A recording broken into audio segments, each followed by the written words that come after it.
Guys, and welcome to a new video of mine. I've not been uploading anything election related for ages now because there was an extremely long election break during the New Year's, which normally always happens. I don't know why exactly. I mean, probably because most people are on holiday, so they wouldn't really want to vote during that time as they have better things to do.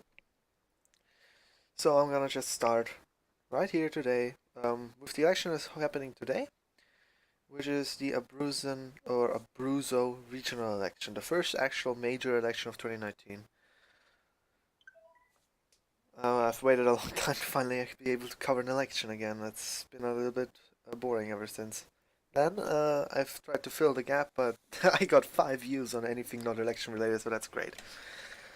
So let's get right into it by talking about the last election and current government. So last time around, the Democratic Party came out on top with 25%. Behind that, the Five Star Movement with 21%, and then the Forza Italia came third with 16%.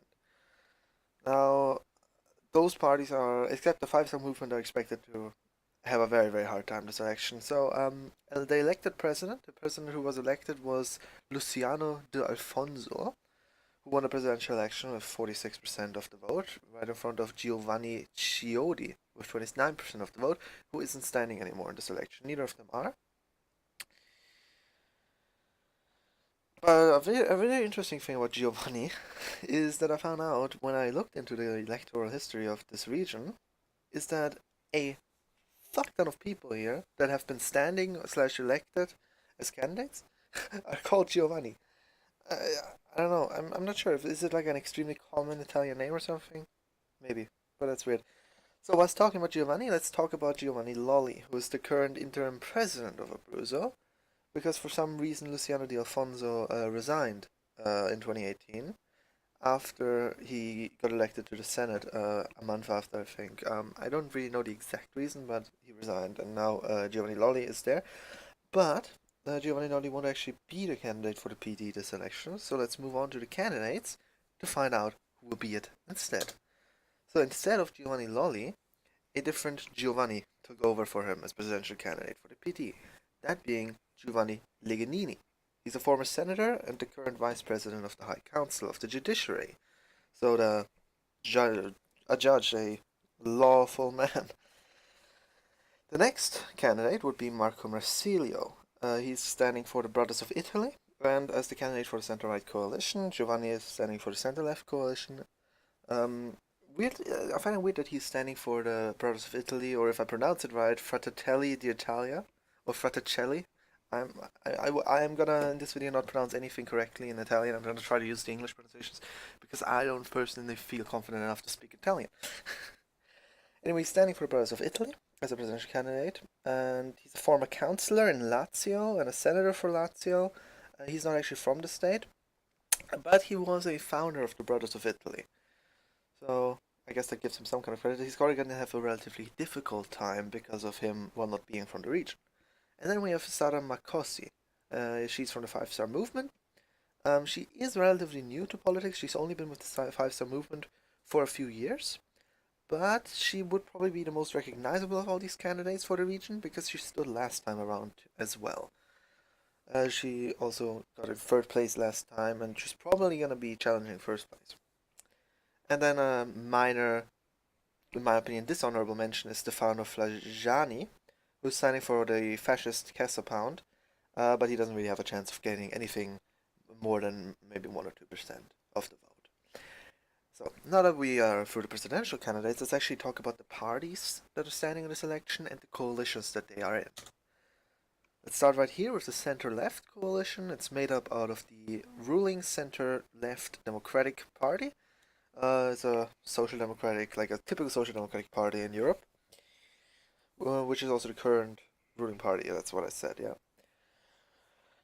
Then we also have the pro-EU More Europe party and a lot of localist center-left movements. So probably a lot of localist sentiment in that party, but I'm not sure how successful they will be with that. Now the center-right coalition is led by the National Conservative Brothers of Italy, which I think is pretty weird. I mean, yes, it's the south, so the Lega is not going to be the leading force in the center-right coalition, but I thought maybe the Forza Italia.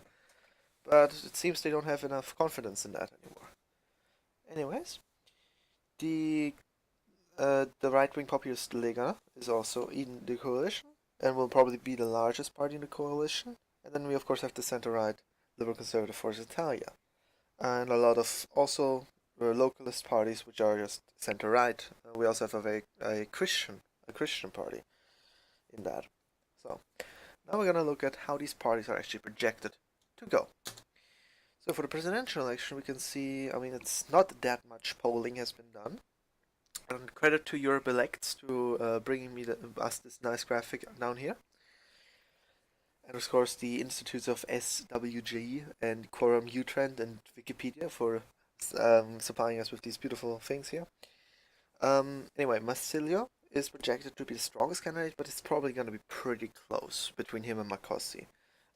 Because, I mean, again, he isn't from the region, so it's going to be more difficult for him to convince people there. Then right behind him, Marcosi with 32-35% around that. She could come out on top, it really depends. Then we have Legnini, who has kind of fallen off, only between 20 and 30%.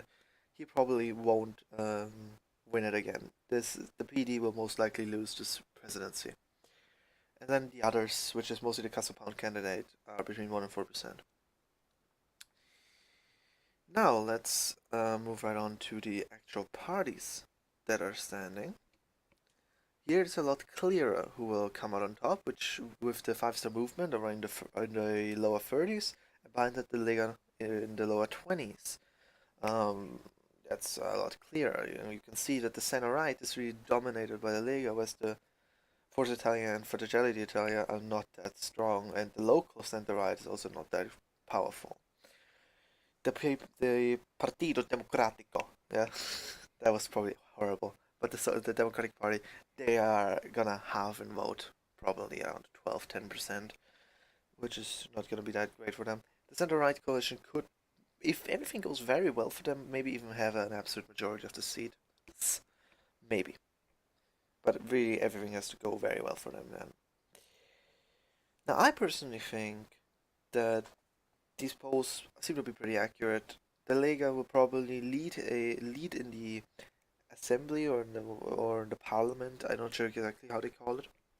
They're going to be the leading force, right of the Five Star Movement, but the center-right coalition will most likely have a majority. If it's going to be an absolute majority or just a normal one, I don't know. I personally can't really predict if Marsilio or Marcosi will win the presidential election, but I think Marsilio will have it. Not sure though. Well, that's all for this video. I hope I was able to inform you. If you want to see more, click on the linked video, and don't forget to like and subscribe so I don't get only 5 views on a video and no likes